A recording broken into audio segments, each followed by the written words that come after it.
배우 중에 예수님을 잘 믿는 차인표, 신애라 부부가 있습니다. 이 부부가 결혼하기 전부터 그런 약속을 했다 그래요. 우리가 첫 번째 애를 낳고 난 다음에 두 번째부터는 입양을 해서 우리가 아기를 낳지 않고 다른 사람에게 태어난 아이를, 버림받은 아이를 데리고 와서 기르자. 그래서 부부가 동의하에 결혼을 하여서 아들을 낳았어요. 첫 번째. 그리고 둘째, 셋째는 딸로 입양을 했습니다. 입양을 하는 데에는 두 가지 방식이 있어요. 첫 번째, 기를 때에 공개 입양이라는 것은 아이도 알고 주변 사람 모두 다가 이 아이가 입양된 아이입니다라는 것을 알리면서 키우는 거예요. 또 반대로 비밀 입양이 있는데 이것은 집안 식구들만 알고 철저히 비밀에 붙여서 그 아이조차도 자기가 입양되었다는 사실을 모르게 기르는 거예요. 두 가지가 장단점이 있겠죠. 신애라 집사님은 공개 입양에 대해서 그렇게 얘기를 합니다. 입양 받았다 하면은 아이들이 수치스러워 한다 그래요. 난 입양하라는 것을 자랑스럽지 못하게 생각한다 그래요. 당연히 그러겠죠. 왜? 내 낳은 부모가 나를 버렸다. 나는 버림받은 아이다. 이렇게 생각하는 것 때문에 자신감이 없다 그럽니다.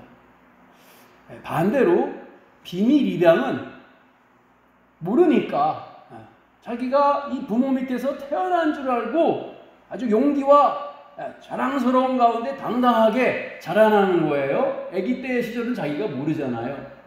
그런데 이 신애라 집사가 하는 말이 공개 입양은 이 아이가 내가 버림받은 아이가 아니라 선택받은 아이고 우리가 너를 지켜줄 아이다 라는 생각을 자꾸 불러넣어 주면서 자신감을 갖게 하는 게 중요하다. 왜? 본인은 자신감이 없으니까.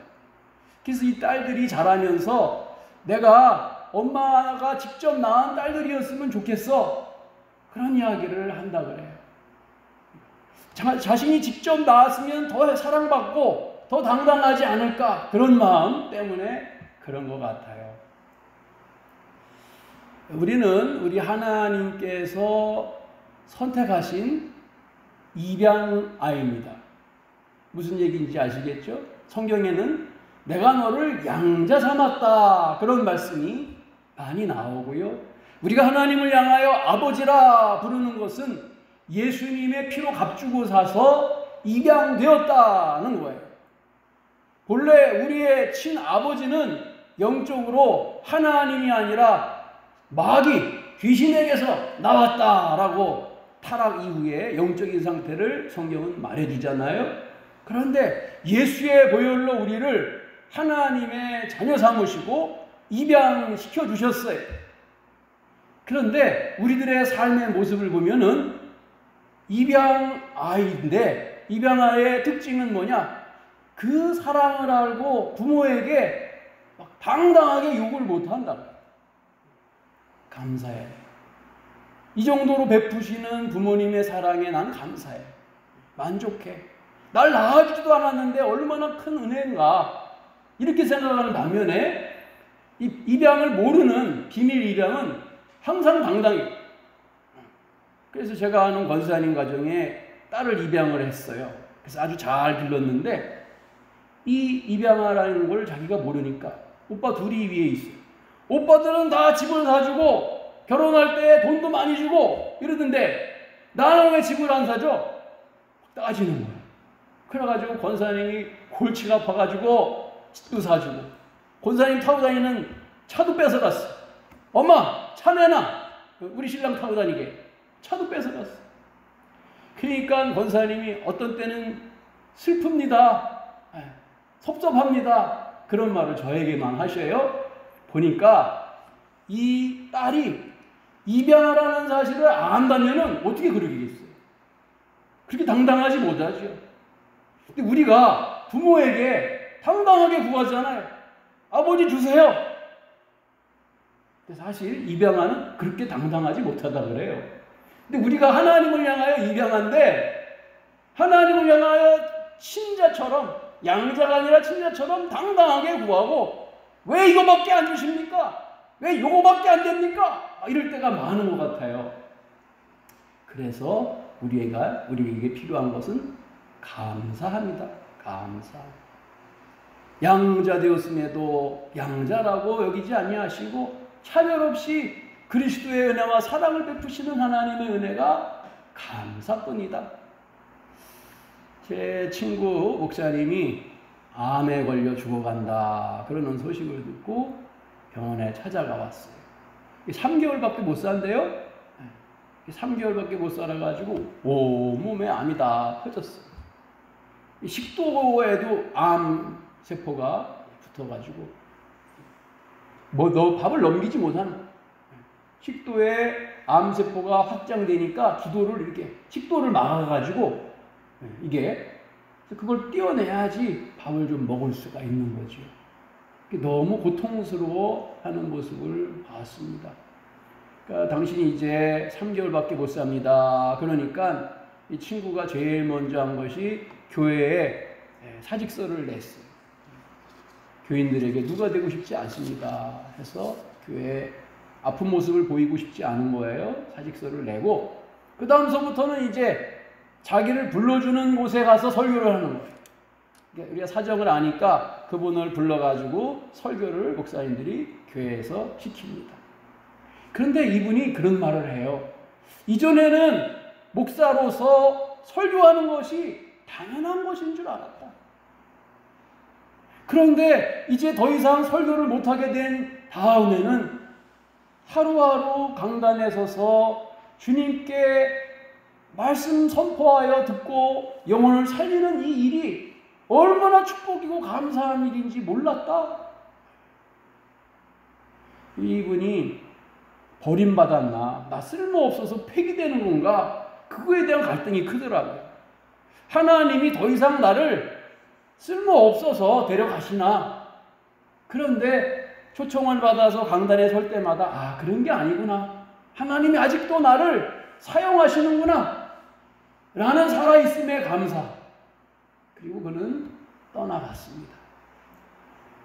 우리에게 주어진 모든 것에 당연히 여기면서 더 좋은 것을 왜 안 주냐고 불평하는 그 불평은 끝이 없어요.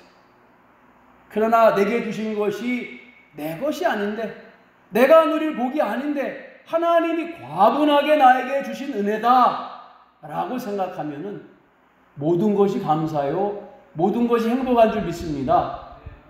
우리 삶 가운데에 복음의 은혜는 당연하게 내가 받아야 할 은혜가 아니라 하나님이 특별하게 사랑하셔서 내가 지옥 갈 백성이요 버림받을 백성인데 나를 자녀 삼으신 하나님의 은혜에 감사하는 마음이 생길 때에 거기에서부터 기쁨이 생기는 것입니다.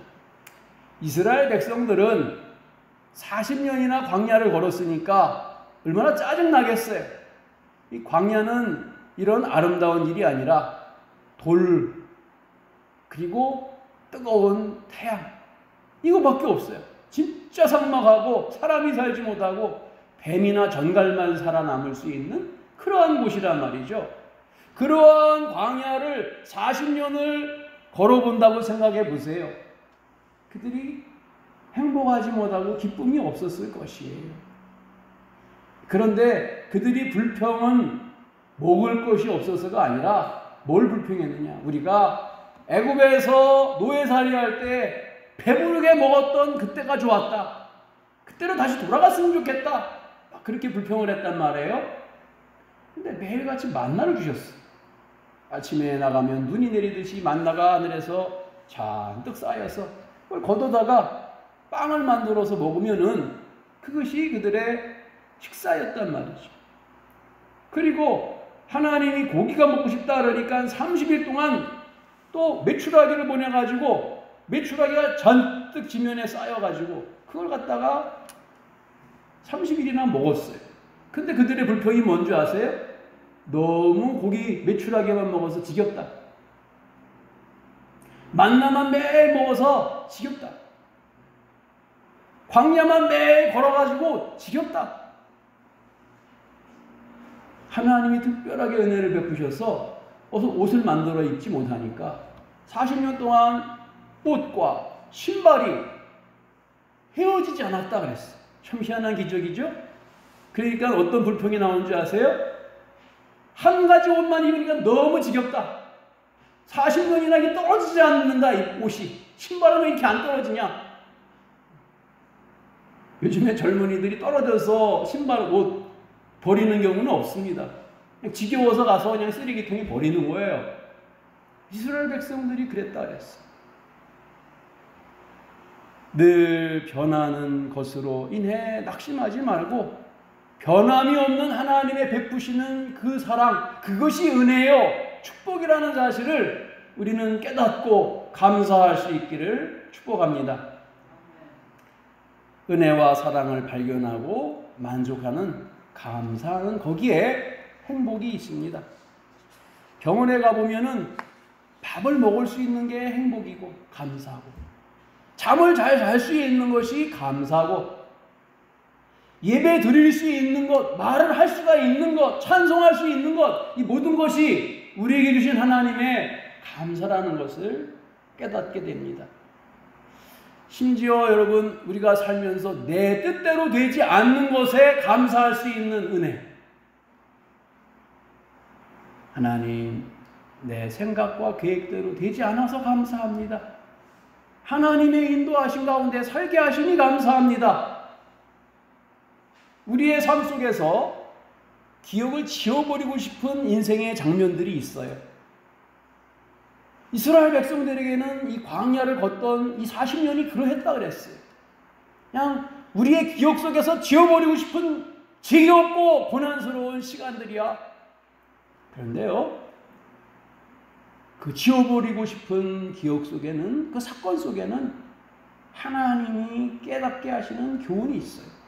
메시지가 있어요. 그것을 내 것으로 감사함으로 만들면은 우리에게는 그것이 축복이 된다는 것이죠. 그래서 성경 말씀은 내가 광야를 걷는 모든 길을 기억해라. 광야의 길을 걷게 하신 것을 기억하라. 그렇게 표현하고 있는데 히브리 성경에는 모든이라는 말이 들어가 있어요. 2절에 내 하나님 여호와께서 이 40년 동안에 내게 광야의 길을 걷게 하신 것을 기억하라. 광야의 모든 길, 험한 길, 평평한 길, 낮은 길, 높은 길, 그 모든 길을 걸어갈 때 주님이 함께 하셨던 것을 기억해라. 여러분, 광야를 경험하면서 우리들은 힘들다 그럴 수가 있는데, 이스라엘 백성들이 역사상 광야를 걸어가면서만 경험했던 특별한 축복이 뭐였느냐? 만나라는 것을 먹었다는 것이.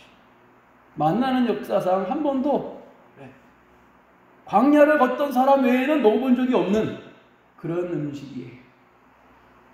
다시 말하면 우리 인생길 속에서 주님과 동행하면서 인생의 어려운 길을 걸어갈 때에 그 인생의 광야길에는 반드시 만나가 있다. 하나님이 주시는 만나가 있다. 하나님은 굶기지 않으시고 반드시 만나와 메추라기를 공급해 주신다. 그게 광야에서 누릴 수 있는 특권이에요. 성경은 말하고 있습니다. 아브라함을 친구라 그러셨는데 그 친한 사랑하는 아브라함에게도 맛보게 하시지 않았던 만나가 광야 40년 동안 매일같이 그들의 주식이었다. 광야를 혼자 걷는 것을 두려워하지 말고 이 광야길 속에서 하나님이 어떠한 만나를 나에게 먹이실까? 그 만나는 어떤 맛일까? 하나님 그 은혜에 감사합니다. 그렇게 만나를 만날 수 있는 예비하신 은혜를 감사할 수 있는 우리의 삶이 되기를 축복합니다. 또 성경은 이렇게 말하여 광야 길을 걷게 하신 것은 너를 낮추시며 너를 시험하사 네 마음이 어떠한지 알려 하심이라. 40년 동안 불순종하던 이스라엘 백성들은 한 명씩 한 명씩 광야에서 죽어갔습니다. 이것이 광야 1세대들이에요. 그러나 광야를 걷게 하시면서 하나님이 그들에게 주시고자 하셨던 것은 3절의 말씀처럼 너를 낮추시며 너를 줄이게 하시며 또 너도 알지 못하며 네 조상도 알지 못하던 만나를 네게 먹이신 것은 사람이 떡으로만 사는 것이 아니요 여호와의 입에서 나오는 모든 말씀으로 사는 줄을 내게 알게 하려 하심이라. 눈에 보이는 것, 생각하는 것, 그것으로만 사는 것이 아니라 하나님의 말씀을 의지하는 사람들이 살아가는 삶의 새로운 방식을 너희들에게 알게, 경험하게 하시려고 광야길을 통과하게 하셨다. 낮추셨다. 큰 어려움을 경험하게 하셨다. 허락하셨다. 그렇게 말하고 있습니다. 성도들이여, 우리들이 살면서 힘들 때, 광야길을 통과할 때 하나님 왜 이러한 일을 나에게 허락하십니까? 이것을 지나가게 하실 수는 없나요? 하나님의 깊은 뜻은 우리를 낮추심에 있다. 낮추심은 하나님을 높이심이고 하나님을 의지하게 하심이고 하나님만 바라보게 하심이고 그 말씀을 의지하여 말씀에 살아있는 힘을 경험하게 하시는 능력과 뜻이 그 광야의 외로움 속에 낮춤 속에 있다는 것을 주님은 우리에게 말씀하시는 거예요. 그러니 우리의 인생길 가운데 광야길을 걷는다면 노래하며 감사하며 찬송이 나오는 기대의 길이 될 수 있기를 축복합니다. 하나님, 어떠한 만나로 또한 어떠한 은혜로 어떠한 기적으로 하나님의 살아계심을 경험하며 말씀만 따라가게 하시려고 나를 이 고난의 길로 인도하시나이까? 두렵지 않게 하시고 담대히 이기게 해 주시옵소서. 우리의 광야길이 이제 거의 끝나 5분만 걸으면 되는데 원망하고 불평하여서 다시 원위치 40년 전으로 돌아가라, 그러한 인생 살지 않기를 축복합니다. 힘들수록 감사가 넘치는 삶. 이 끝없는 코로나의 터널 속에서 교회들이 참 힘들어하는데 성도의 삶도 힘듭니다. 하나님, 우리가 이 어려움을 겪으면서 배우는 것이 있습니다. 그동안에 하나님의 은혜 가운데 우리가 온역 없이 살았습니다. 하나님이 막지 아니하시면 우리는 호흡조차 못하는 것을 우리가 깨닫게 되었습니다. 감사합니다. 또한 감사를 배울 수 있는 그러한 시간입니다.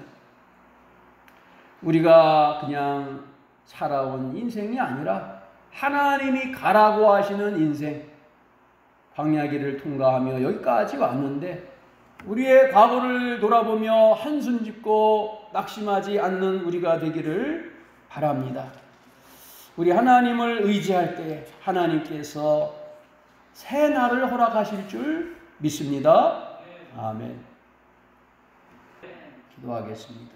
하나님 감사합니다.